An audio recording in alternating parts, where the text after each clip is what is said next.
ابو جہل بن ہشام نہ صرف کفر کا سرغنہ تھا بلکہ وہ رساگیر بھی تھا، جس کو جی چاہتا ذلیل کر دیتا، مارتا پیٹتا یا اس کے کاروبار کو نقصان پہنچاتا۔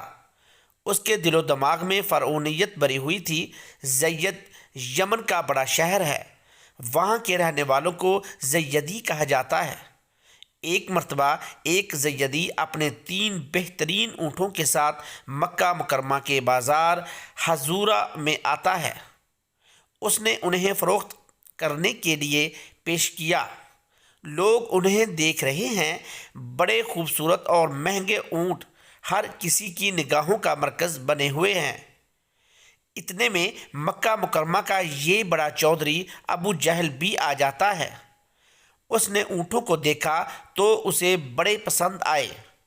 ابو جہل نے زیدی کو پکارا، ارے او زیدی، کتنے دام لوگے؟ زیدی ایک لمبا سفر کر کے آیا تھا، اسے امید تھی کہ ان اونٹوں کی فروخت سے اسے ایک بڑی رقم مل جائے گی۔ اس نے اپنی خواہش اور توقع کے مطابق دام بتا دیے۔ ابو جہل نے شیطانی مسکراہٹ کے ساتھ اسے دیکھا اور کہا کہ اتنی زیادہ رقم؟ سنو، جو تم نے دام طلب کیے ہیں میں ان کا صرف 1/3 حصہ دوں گا۔ بولو، سودا منظور ہے؟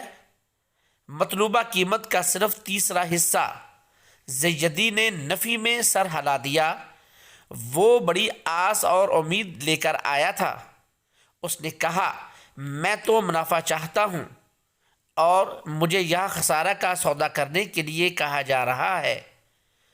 ابو جہل نے اونٹوں کی جو قیمت لگائی، اس کی خبر فوراً پورے بازار میں پھیل گئی۔ سب کو معلوم ہو گیا کہ زیدی نے اسے کم قیمت پر اونٹ بیچنے سے انکار کر دیا ہے۔ ابو جہل کا خوف اور ڈر ہر کسی کو تھا۔ اب لوگ ڈر رہے ہیں کہ اگر ہم نے ابو جہل سے بڑھ کر قیمت لگائی تو وہ ناراض ہو جائے گا، اور اس کی ناراضگی کا مطلب یہ ہے کہ رسوا ہونا پڑے گا۔ لہٰذا اس کی ناراضگی کے ڈر سے کوئی اونٹ خرید نہیں رہا، انہیں ناقابل فروخت بنا دیا گیا۔ زیدی نے کچھ دیر انتظار کیا کہ شاید اس کے اونٹ بک جائیں، مگر کوئی گاہک ابو جہل کی ناراضگی کے ڈر سے انہیں خریدنے کے لیے تیار نہیں ہوا۔ اس کا رخ اب اس رحم دل کی طرف ہے جو اعلیٰ اخلاق والے ہیں۔ جس کی کوئی مدد نہیں کرتا وہ اس کی مدد کرتے ہیں۔ نبی کریم صلی اللہ علیہ وآلہ وسلم، ابو بکر صدیق، سیدنا عمر فاروق رضی اللہ تعالی عنہ اور سیدنا سعد بن ابی وقاص رضی اللہ تعالی عنہ کے ہمراہ مسجد الحرام میں تشریف فرما ہیں۔ زیدی سے پوچھا، ان کی کتنی قیمت لوگے؟ اس نے جو قیمت بتائی آپ نے وہ سودا منظور کر لیا اور اسے قیمت ادا کر دی۔ تھوڑی دیر گزری، اللہ کے رسول صلی اللہ علیہ وآلہ وسلم ان خریدے ہوئے اونٹوں کو فروخت کر رہے ہیں۔ گاہک آ کر دیکھ رہے ہیں اور تھوڑی دیر کے بعد ان میں سے 2 اونٹوں کا سودا ہو گیا ہے۔ جانتے ہیں کتنی قیمت پر؟ جتنی قیمت آپ نے 3 اونٹوں کی زیدی کو ادا کی تھی، اتنی قیمت میں 2 اونٹوں کو فروخت کر دیا گیا ہے۔ اب منافع میں 1 اونٹ بچ گیا۔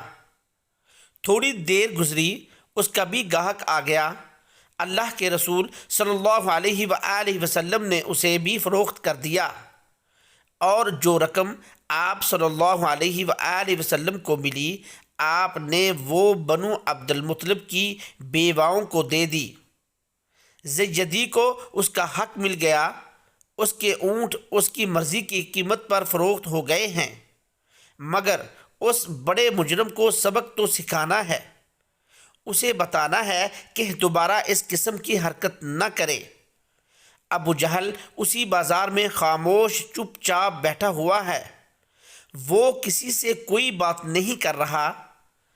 سوچ رہا ہوگا کہ سوائے محمد صلی اللہ علیہ وآلہ وسلم کے کون ہے جو میرے مقابلے میں آنے کی جرت کر سکتا ہے۔ اللہ کے رسول صلی اللہ علیہ وآلہ وسلم اس کے پاس تشریف لے گئے اور اسے ڈانٹتے ہوئے خبردار کیا، اے عمرو، دوبارہ اس طرح نہ کرنا جس طرح تم نے اس دیہاتی شخص کے ساتھ کیا ہے، ورنہ تم میری طرف سے وہ کچھ دیکھو گے جسے تم پسند نہیں کرو گے۔ ابو جہل نے آپ صلی اللہ علیہ وآلہ وسلم کو دیکھا تو شدید مرعوب ہو گیا۔ اس میں ہمت اور جرت ہی نہ رہی کہ وہ آپ صلی اللہ علیہ وآلہ وسلم کے سامنے کوئی بات کر سکے۔ جب آپ صلی اللہ علیہ وآلہ وسلم نے اسے منتبہ کیا تو فوراً کہنے لگا، اے محمد، میں دوبارہ کبھی ایسا نہیں کروں گا۔ اللہ کے رسول صلی اللہ علیہ وآلہ وسلم واپس تشریف لے گئے۔ بازار میں امیہ بن خلف اور وہ مشرکین جو اس وقت وہاں موجود تھے ابو جہل کے پاس آئے، کہہ رہے ہیں، ابو الحکم، تمہیں کیا ہو گیا ہے؟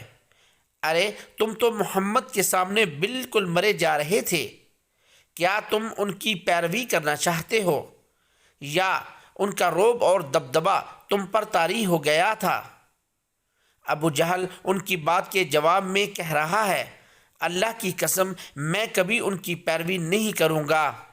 ان کے روبرو میری عاجزی اس وجہ سے تھی کہ میں نے ان کا جادو دیکھ لیا تھا۔